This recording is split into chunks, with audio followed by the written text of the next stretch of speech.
Olá, pessoal! Hoje nós vamos começar a estudar os antimicrobianos. Essa é uma aula introdutória que é importante para que vocês consigam entender alguns conceitos antes da gente estudar cada classe separadamente. Tá? Então, a primeira coisa, o que são antimicrobianos? Antimicrobianos são todas aquelas substâncias capazes de destruir ou de inibir a replicação de micro-organismos. E de acordo com a origem, eles podem ser classificados em antibióticos ou quimioterápicos. Normalmente a gente usa esse termo aqui, antibiótico, como sinônimo de antibacteriano. Mas nós temos antibióticos com ação contra bactérias, como é o caso das penicilinas, que são produzidas por um fungo, pelo Penicillium notatum, e tem ação contra bactérias, realmente. Mas nós temos antibióticos com ação antifúngica, por exemplo, como é o caso da anfotericina B. É produzida por uma cepa de Streptomyces e age não só contra fungos, mas contra leishmania também. E ainda temos antibióticos com ação contra células humanas, como é o caso da bleomicina, que também é produzida por micro-organismos, por isso ser chamada de antibiótico, mas é utilizado terapeuticamente como um antineoplásico. Já o termo quimioterápico se refere às substâncias sintéticas produzidas em laboratório exclusivamente, como é o caso das sulfonamidas, que são antibacterianos.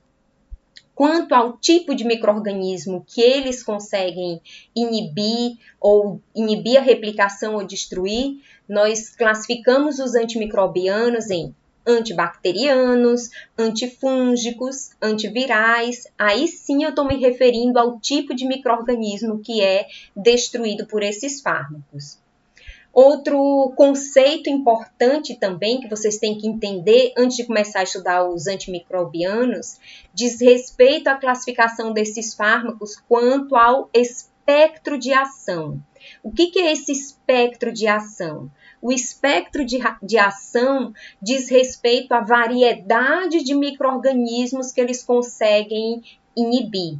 Aí nós temos os fármacos de espectro estreito, curto ou pequeno espectro, que são aqueles que agem contra uma variedade pequena de micro-organismos, como é o caso da ciprofloxacina, que é um antibacteriano da classe das quinolonas, que age praticamente apenas contra bactérias gram-negativas aeróbias, mais especificamente bacilos gram-negativos aeróbios.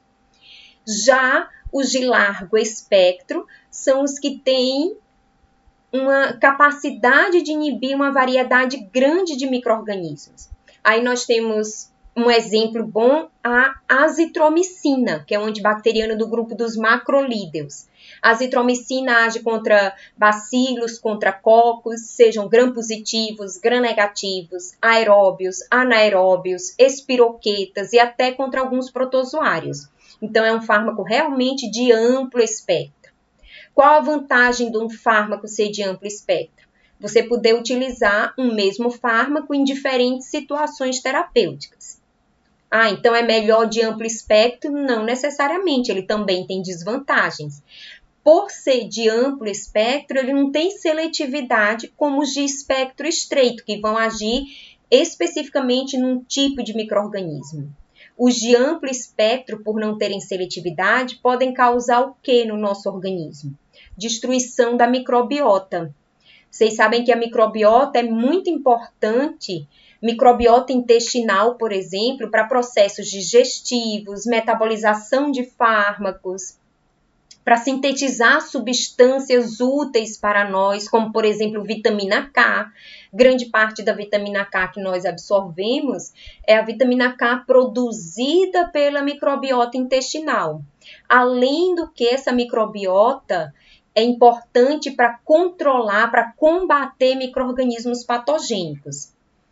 Ou seja, se você usa um fármaco de largo espectro e ocorre destruição da microbiota, o indivíduo pode apresentar candidíase, que é um tipo comum de infecção oportunista, diarreia, infecção por Clostridium difficile, tá? Então, tem vantagens, mas tem desvantagens também.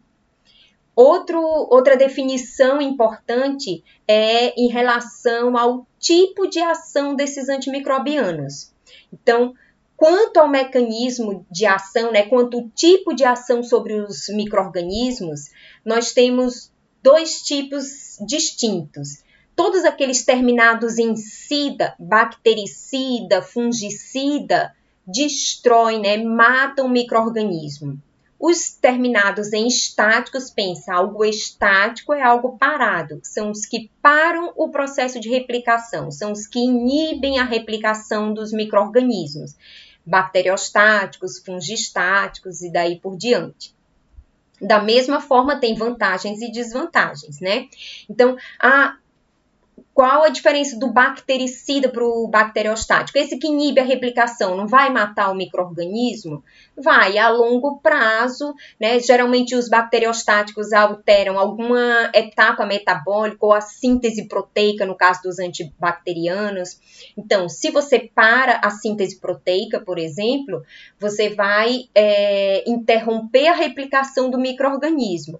Mas se isso se prolonga por um determinado tempo, esse micro-organismo vai terminar morrendo. Então, depois de um certo tempo, a depender da dose, da duração do tratamento, eles vão ter ação SIDA também, no caso dos antibacterianos, bactericida.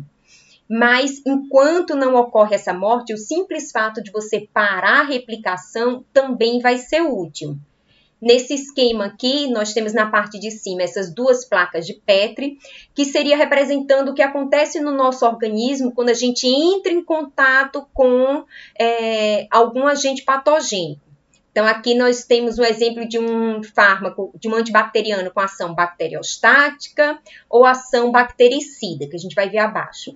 Então, nessa primeira placa de Petri, nós temos o que representa o contato do nosso corpo com agentes patogênicos, com bactérias. Sem a presença de antibacterianos e sem a intervenção do sistema imunológico, porque vocês sabem que o sistema imunológico também é capaz de deter alguns processos infecciosos, essas bactérias vão se multiplicar e aí a infecção se instala. Só que aí você pode intervir. O indivíduo entrou em contato com os micro-organismos e você prescreveu o antibacteriano. Se ele for um bacteriostático, a princípio, ele não vai matar a bactéria, ele vai apenas impedir que ela se replique. Aí o sistema imunológico vai ser útil para ajudar a fagocitar e terminar de combater esse processo infeccioso, mas não vai estar tendo aquela replicação bacteriana.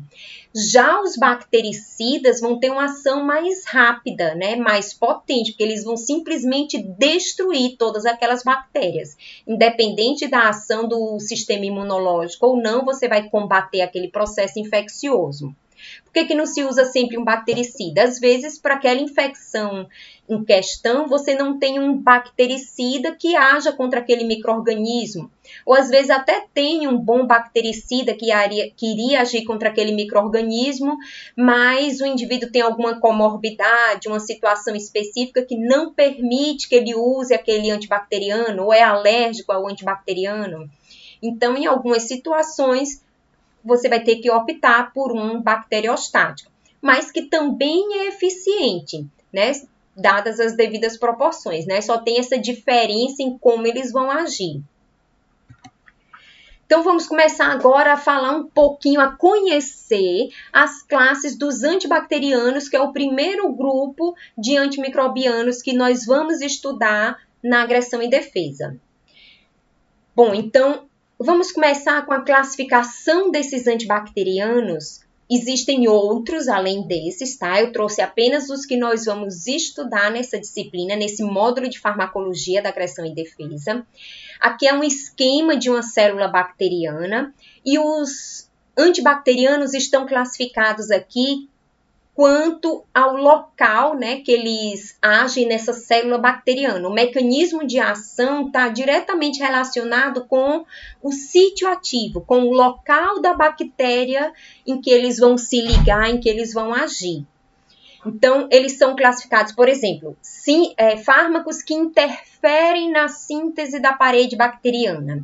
Essa é a classificação quanto ao mecanismo, né, quanto ao local de ação, e aqui abaixo eles estão classificados quanto ao grupo químico. Aí, dentre os fármacos que interferem na síntese da parede bacteriana, nós temos os beta-lactâmicos e a vancomicina. Todos esses aqui, com ação na parede bacteriana, são fármacos bactericidas. Importante, viu? Saber quem é o bactericida, quem é o bacteriostático. Se você quer uma ação mais rápida, vai precisar de um fármaco bactericida, ou se a resposta imunológica não está muito adequada, você não vai poder contar muito com essa ajuda do sistema imunológico para ajudar os bacteriostáticos, você pode optar por um bactericida. Então, esses da parede são todos bactericidas.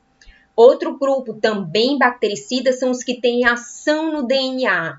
De maneira simplificada, eles vão lesar esse DNA bacteriano. Nós vamos ver os mecanismos em detalhe de ação quando a gente estiver estudando cada uma dessas classes separadamente.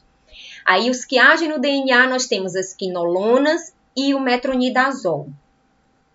Descendo ainda aqui, nós temos os fármacos que interferem no metabolismo do ácido fólico, que são dois que normalmente são utilizados associados, porque eles têm uma etapa de inibição sequencial da síntese e da redução do ácido fólico para ácido folínico, que é o trimetoprim e as sulfonamidas. Aí vem os que interferem na síntese proteica. Dentre os que interferem na síntese proteica, com exceção dos aminoglicosídeos, que a gente vai ver depois por quê, todos os demais são bacteriostáticos. Então, aminoglicosídeos são bactericidas, tetraciclinas, lincosamidas, clorafenicol e macrolídeos são bacteriostáticos. Então, o que é que nós temos aqui de bactericidas e bacteriostáticos? Inibidores da síntese da parede bacteriana, bactericidas. Os que agem no DNA, bactericidas. Aminoglicosídeos, bactericidas. Os demais, bacteriostáticos. Então, os que interferem na síntese proteica podem ser ainda subdivididos de acordo com a subunidade do ribossomo em que eles vão agir. Os que agem na subunidade maior, na subunidade 50S, que são os macrolídeos, cloranfenicol e lincosamidas. E os que agem na subunidade 30S, que são as tetraciclinas e aminoglicosídeos. Nossa, é tanta classe de fármaco. E para aprender todos esses nomes desses fármacos? Aí aqui vem o pulo do gato, tá?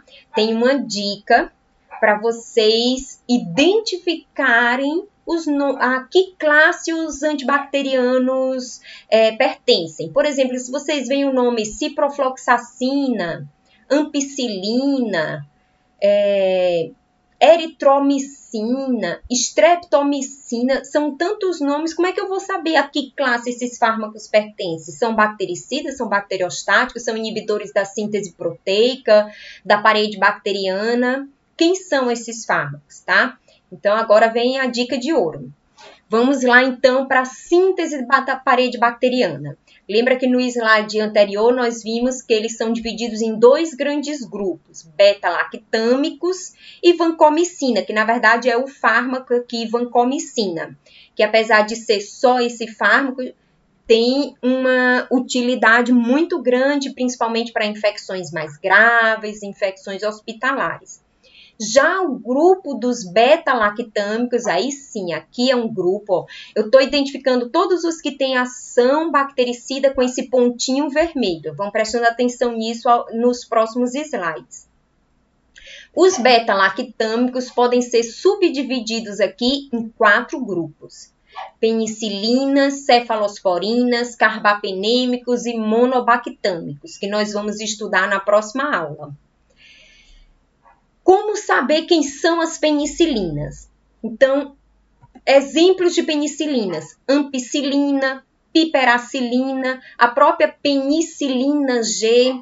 O que é que eles têm em comum, além de inibir a parede bacteriana, serem beta-lactâmicos e bactericidas? Todas as penicilinas terminam em cilina. Aqui, ampicilina, piperacilina, penicilina G, amoxicilina, ticarcilina. Você viu uma cilina, você já sabe que é um fármaco do grupo das penicilinas, ou seja, é um beta-lactâmico bactericida que age inibindo a síntese da parede bacteriana.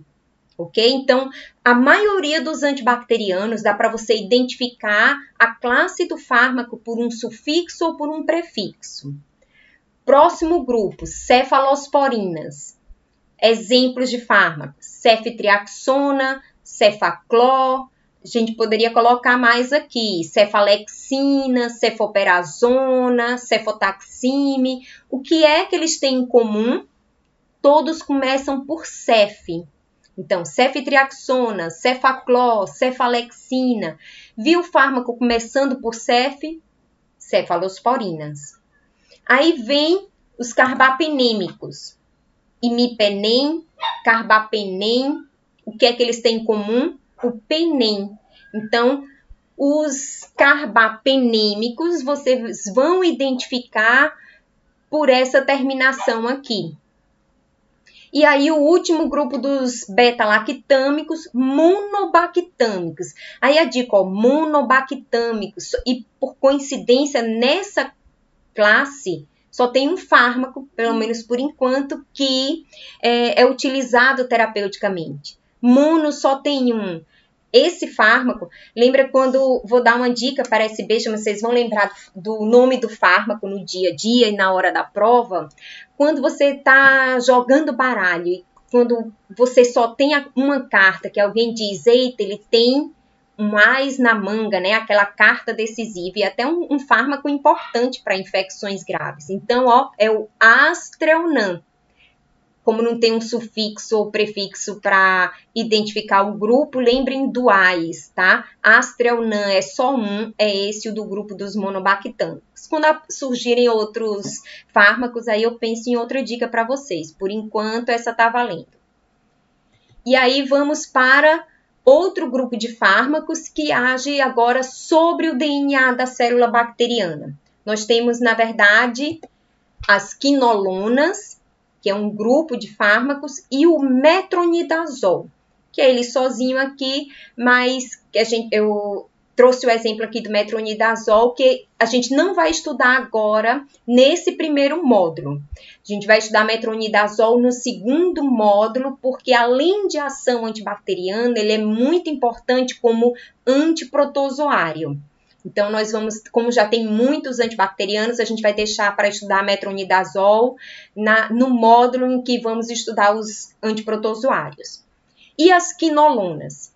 Exemplo de quinolonas. Ciprofloxacina, levofloxacina, norfloxacina, ofloxacina, trovafloxacina. Já deu para ver o que é que eles têm em comum, né? Floxacina. Por que floxacina? Isso as quinolonas de segunda geração em diante, que são, na verdade, as que estão sendo utilizadas realmente hoje em dia, que são as quinolonas fluoradas. Por isso esse flo que elas trazem no nome. Então, todas essas quinolonas de segunda geração em diante terminam em floxacina.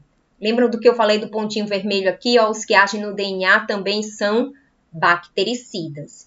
E os que interferem na síntese do ácido fólico, não só na síntese, né, vamos dizer, no metabolismo do ácido fólico, porque as sulfonamidas interferem na síntese, mas o trimetoprim interfere na redução do ácido fólico para o ácido folínico.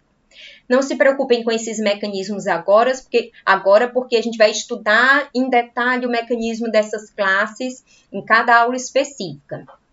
Ó, bolinha azul, esses aqui são bacterostáticos. O que caracteriza o grupo das sulfonamidas? Pelos exemplos dá para perceber, né? Sulfadiazina, sulfanilamida.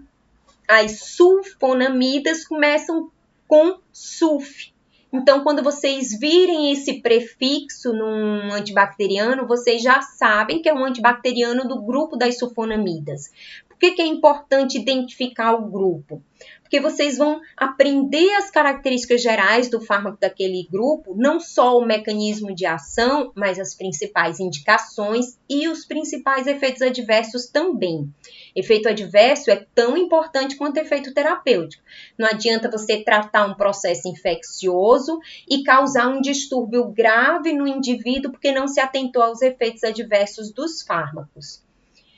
E para encerrar, né, aqui essas classes de antibacterianos, nós temos os que interferem na síntese proteica.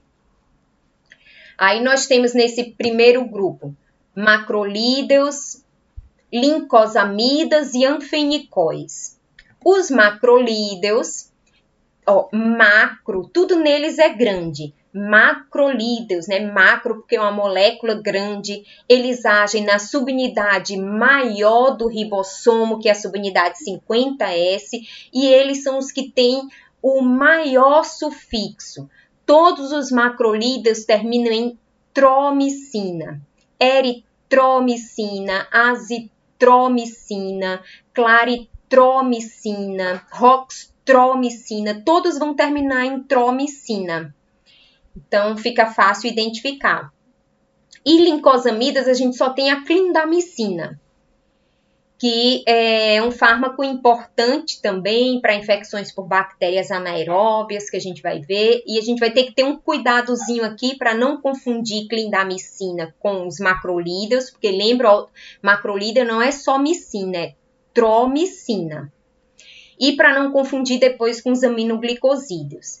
E anfenicóis, que em uso o que nós temos é o cloranfenicol. Todos esses aqui, bacteriostáticos. E os que agem na subunidade 30S? Temos só dois grupos. O grupo das tetraciclinas, que também é um grupo de fármacos antibacterianos bacteriostáticos, e os aminoglicosídeos, que são bactericidas. Ah, mas todos agem no ribossomo, uns são bacteriostáticos e outros bactericidas. Para isso, vocês vão ter que assistir a aula de aminoglicosídeos para descobrir por que ele é o diferentão desse grupo. Vamos aos sufixos e prefixos, né?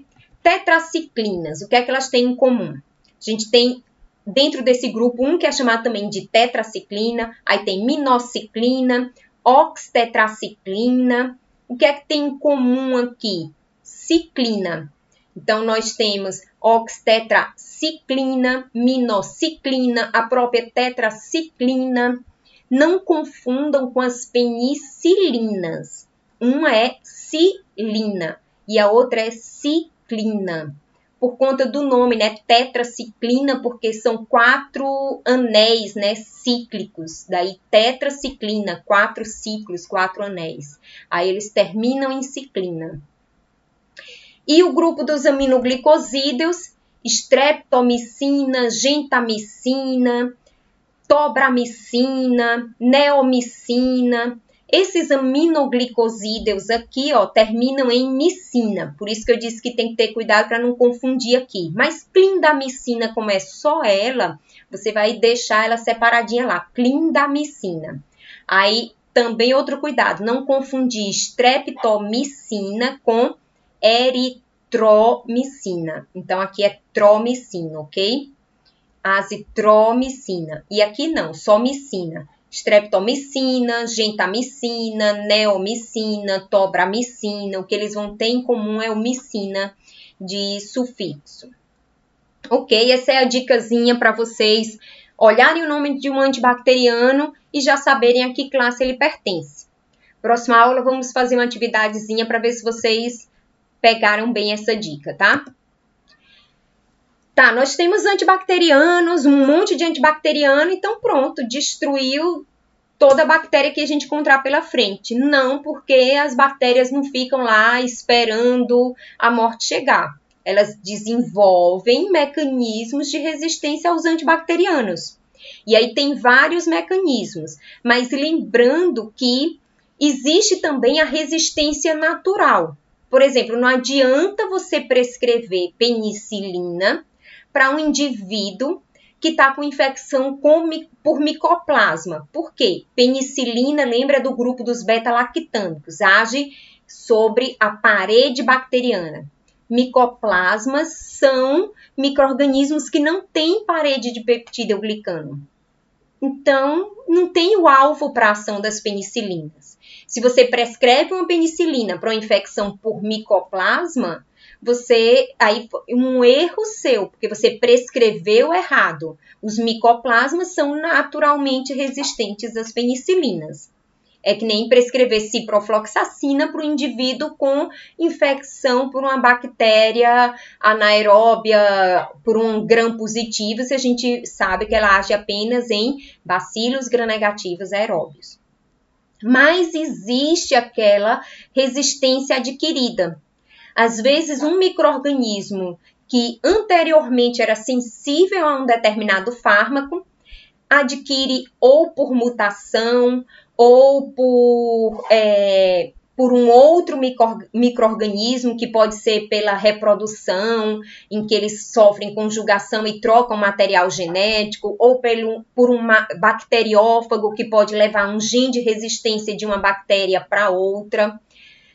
E aí, esses tipos de resistência seriam quais? Alteração da permeabilidade.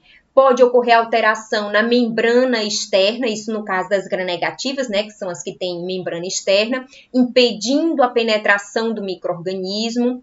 Pode ser por um mecanismo enzimático.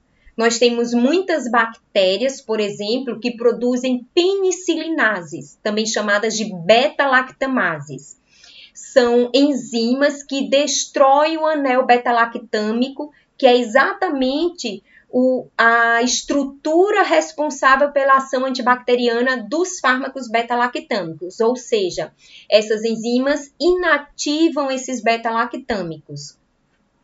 Outro mecanismo muito comum, aí esse não é seletivo, tá? Pode agir contra qualquer tipo de antibacteriano, são as bombas de efluxo. Porque o mecanismo enzimático tem que ser uma enzima específica. Por exemplo, beta-lactamase só age contra os beta-lactâmicos. Mas as bombas de efluxo, o que são essas bombas de efluxo? São mecanismos que fazem com que esse ATM aqui é antimicrobiano, tá? Então, faz com que esse antimicrobiano aqui, ao entrar na célula, seja jogado para fora da célula. Ele é expulso da célula bacteriana. Vocês vão ver que os antibacterianos agem dentro da célula bacteriana, ou no ribossomo, ou no DNA, ou numa via metabólica, ou na síntese da parede bacteriana. Então, essa bomba de efluxo simplesmente joga o antibacteriano. Dá para ver aqui nessa imagem, né? O antibacteriano entrando e a bomba de efluxo jogando ele para fora da célula. E hoje em dia já existem algumas formas de driblar esses mecanismos de resistência. Por exemplo, existem inibidores de beta-lactamases, que são administrados em associação com beta-lactâmicos. Você pode administrar apenas o beta-lactâmico ou pode administrar o beta-lactâmico com o inibidor de beta-lactamase. Esse inibidor vai lá, inibe a enzima e deixa o fármaco livre para exercer sua ação terapêutica. E um outro mecanismo de resistência é a alteração do sítio de ação. Então, pode ter alteração conformacional, por exemplo, do ribossomo ou de uma enzima específica que aquele antibacteriano iria inibir, de maneira que ele não consegue mais exercer a sua ação. Tá? Então, esses são os principais mecanismos de resistência bacteriana. E diante disso, como é que a gente vai escolher o antibacteriano? Tem tanta classe e ainda tem o risco de resistência. Primeira coisa é você tentar identificar qual é o agente causal. Às vezes, pelo local, o sítio, né, de infecção. Infecção intestinal, geralmente é causado por bacilos gram-negativos aeróbios. Infecção na pele, feridas infeccionadas, furúnculos, normalmente são o quê? O que é que a gente tem normalmente na pele? Estáfilo, estrepto. Então, normalmente é infecção por estáfilo ou estrepto, que são o quê? Cocos gram-positivos. Mas sempre que possível, é interessante fazer a coleta do material, identificação adequada do micro-organismo. Mas enquanto isso não ocorre, ou se não for possível, você pode fazer essa identificação até pelas características clínicas de uma sífilis, por exemplo, que é bem característica, sintomatologia. Então, o diagnóstico também clínico é importante. Seja qual foi o diagnóstico que o indivíduo utilizou, a identificação do agente causal vai nortear a escolha do antibacteriano. Só que não basta você saber qual é o micro-organismo. É importante também saber se ele é sensível a esses antibacterianos. Então, você pode até escolher o antibacteriano adequado e não funcionar. Tá na hora de fazer um antibiograma. No antibiograma, que vocês vão aprender na microbiologia, você coloca discos com os fármacos na cultura de micro-organismo e, de acordo com o halo de inibição, você vê que antibacterianos são mais eficazes para inibir aquela determinada bactéria. Além disso, já sei que meu paciente aqui tem uma infecção por uma bactéria X que é sensível a 3 tipos de antibacterianos. E agora, qual é que eu vou escolher? Então, é importante saber o local da infecção. Onde é essa infecção? É no sistema nervoso central? É uma meningite bacteriana? Tem que escolher um antibacteriano que atravesse a barreira hematoencefálica. É na pele? É no trato genital? É na cavidade oral? Qual a forma farmacêutica ideal? Que tipo de fármaco eu vou usar? Vai ser por via oral? É intravenoso? Então, quanto mais informações, melhor para direcionar a sua escolha. E a gravidade também. Normalmente, infecções mais graves se faz uso logo dos fármacos por via intravenosa. E dependendo, quando o paciente tem alta, ele continua com o mesmo fármaco, só que por via oral, né, que é o mais cômodo para administração em casa.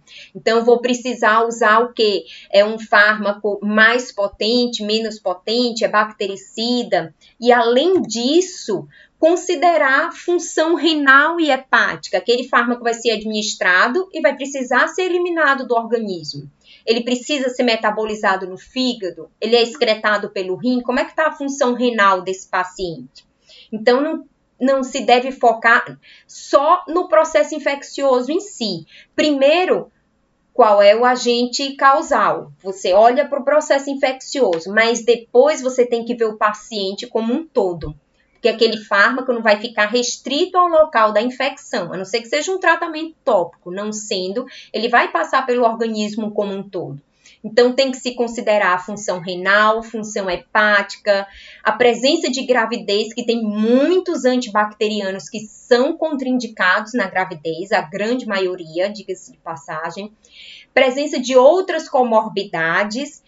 E aí, se ele tem outras enfermidades importantes, ele vai estar fazendo uso de outros fármacos. Será que vai ter interações medicamentosas? E também presença de alergias, né? Se ele já usou esse antibacteriano antes, apresentou alguma reação alérgica, isso também é importante. E a origem da infecção? É infecção comunitária ou infecção hospitalar? Geralmente, infecção hospitalar é mais grave, é mais difícil de ser combatida. E se é no hospital em que você está atendendo o paciente, ele foi lá para fazer uma cirurgia, adquiriu uma infecção hospitalar, o próprio hospital já faz um controle microbiano e normalmente tem um perfil daqueles micro-organismos, do grau de sensibilidade e uma conduta já pré-estabelecida para o tratamento das infecções adquiridas naquele ambiente, tá? Então, é importante ficar atento a isso também. Bom, gente, nós terminamos por aqui e próxima aula nós vamos começar com os beta-lactâmicos. Um bom estudo para vocês.